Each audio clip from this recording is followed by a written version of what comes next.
In this video, we're talking about buttermilk biscuits, and I have a few tips for you on how you can make them light and fluffy and almost perfect every time.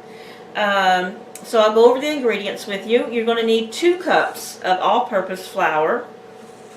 You're going to need a tablespoon of sugar, a tablespoon of baking powder, and a teaspoon of salt. And then 4 tablespoons of butter and a cup of buttermilk. Okay, and those are the ingredients, and they're fairly simple, standard ingredients for all biscuit recipes. But the tips I'm going to share with you are maybe sort of techniques on a way to incorporate these ingredients a little bit differently. The first tip is going to be keep your ingredients really cold. If you can chill the flour for a little while beforehand, that'll be good. You want your buttermilk to be super cold. I freeze my butter for about a good half hour, 45 minutes before I use it. Just pop it in the freezer. So you want everything super cold, okay? So we're going to go ahead and start incorporating these ingredients. We'll dump the sugar, flour, and baking powder in here. Give that a little stir, just to mix that up really well. Now, on most recipes, you'll see that they want you to cut your butter in with either a fork, or sometimes they'll show you this tool here that you can use to sort of cut the butter in after you cube it.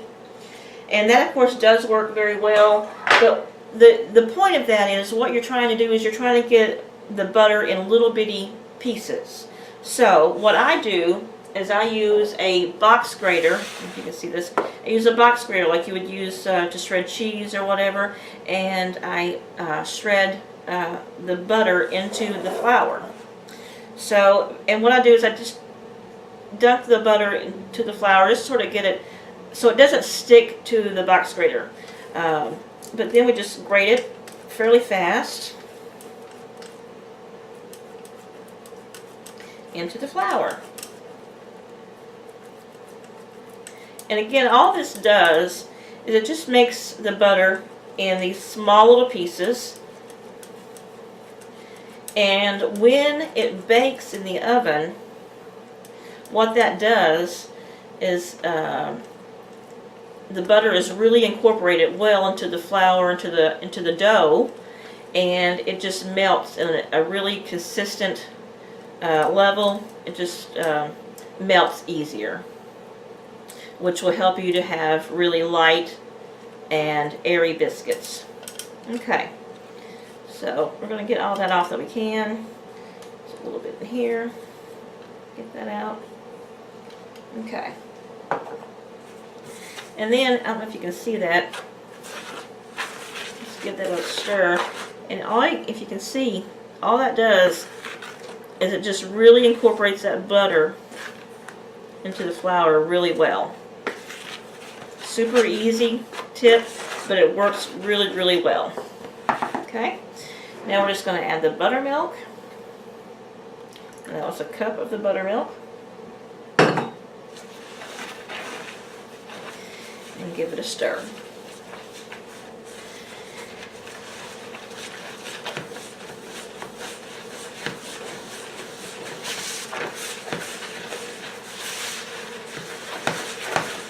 Now the other tip that I'm going to give you is, since you want your ingredients to be cold, you're going to want to work kind of fast. So you want to work fairly fast in doing this.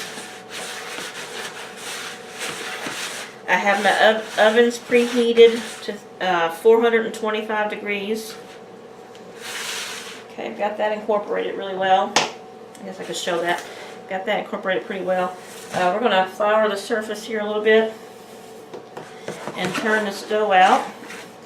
Now, of course, on bread, you know, you need bread to get it to come together, but you don't really want to overwork your biscuit dough any more than you have to. Okay, you just kind of wanted to get it to come together like that. And then the other tip that I do is I fold the dough. So this makes layers. If you want to make really tall, fluffy, layered biscuits, you need to sort of fold your dough. Okay? Now you notice I'm not kneading it. I'm just sort of patting it out as I fold it, making those layers. Okay? And then of course you can use a dough roller if you want to roll it out. You can do that, but I just push it out with my hands here. And we're going to get it down to maybe 3/4 of an inch or so, half an inch maybe.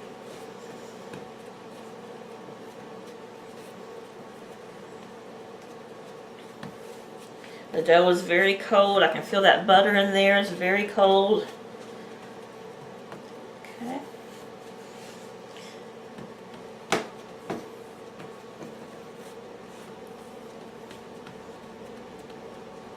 Okay, that's pretty good. Now I've got my, just out here. I've got my pan greased here. A little bit of, about a tablespoon or so of grease in it. And you can use whatever you want to cut your dough. Some people use a biscuit maker, a biscuit cutter, cookie cutter, whatever. I just use a cup here. Now, the other tip that I want to share with you is never twist your cutter. Okay? What you want to do is you want to just push it straight down without twisting it. Oops, I didn't flour that one. This is going to make about 7, maybe 8 biscuits for us. Cut that one. When you twist it, it sort of seals those edges, and that keeps it from rising so much. So you don't want to twist it. You just want to push straight down and put it in the pan. And I do, I don't know really why, but when I put it in the pan, I turn it upside down and then flip it over. That's what my mother did, so that's what I do. I'm not really sure why I do that, but it just sort of helps the browning process, I guess. Now you'll see we have a little bit of leftover dough.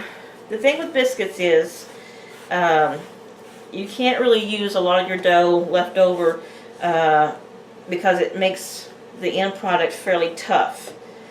You'll be eating a hockey puck or something. But we can use this dough. We're going to do it a second time here. And that makes, let's see what we got. We got 7 biscuits. Let's do 8. I think we can do one more. I'm not trying to overwork my dough, but I do want to use the most of it that I can. Okay. Oops, that's kind of wonky. Oh well. Okay, so there we go. That's, how many is that? That's 8 biscuits, I believe. Now, I guess the final tip I would tell you is you do want your biscuits to be pretty close together. I don't know if we can see this here. You do want the biscuits to be pretty close together. That will help them, it's sort of the buddy system, I guess, I don't know, but it helps them to rise more. If you place them really far apart, they don't really have that support. They can't really work off of each other, and they don't rise as much, you know. But they're fairly close here. I could crowd another one in there, but I won't do that this time. But anyway, so we're going to pop this in the oven now at 425 and let them bake for about 15 minutes, maybe 18 minutes, depending on how brown they get. But I'll bring you back here in just a few minutes. Okay, I'm back now, and the biscuits are out of the oven. As you can see, they're a really nice golden brown there. They did bake at 425, like I mentioned, for right about 18 minutes or so. They're still pretty hot there, but I'll just grab one and show you. Let me scoot this over here. Like I was saying, the folding of the dough is what helps create the layers. And if you can kind of see, it's still hot there, but if you can kind of see these layers as it pulls open, that's what gives you sort of the lightness and airiness there of the biscuits. So anyway, I hope that you enjoyed this video and have found the tips helpful. If you like this video, I hope that you subscribe and maybe share it. And that's all. Thanks for watching.